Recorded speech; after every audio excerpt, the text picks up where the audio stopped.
Lead spider Google map থেকে lead extract করার জন্য খুব চমৎকার একটা টুল। আমরা অনেক সময় যারা প্রোডাক্ট বা সার্ভিসের মার্কেটিং করি, আমাদের যদি কোনো প্রোডাক্ট থাকে, যেমন আমার একটা রেস্টুরেন্টের সফটওয়্যার বা পজ সিস্টেম আমি জেনারেট করছি বা তৈরি করছি, ইটস মাই প্রোডাক্ট।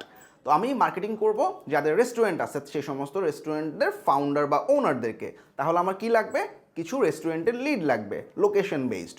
তো সবচেয়ে ভালো সোর্স হচ্ছে আমাদের গুগল ম্যাপ, এবং এই গুগল ম্যাপের এপিআই ব্যবহার করে আমরা কিভাবে লিডগুলোকে এক্সট্রাক্ট করব আজকে আমরা দেখে আসি। আমি এখন লিড স্পাইডার টুলটার ভিতরে আছি। সো প্রথমে আমাকে সেটআপ গাইড নামে একটা অপশনে নিয়ে যাচ্ছে।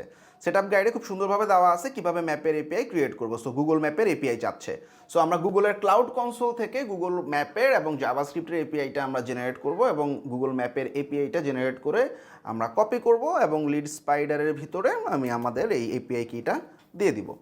এপিআই কি দেওয়ার সাথে সাথে আমাকে দেখাচ্ছে সাকসেস নোটিফিকেশন।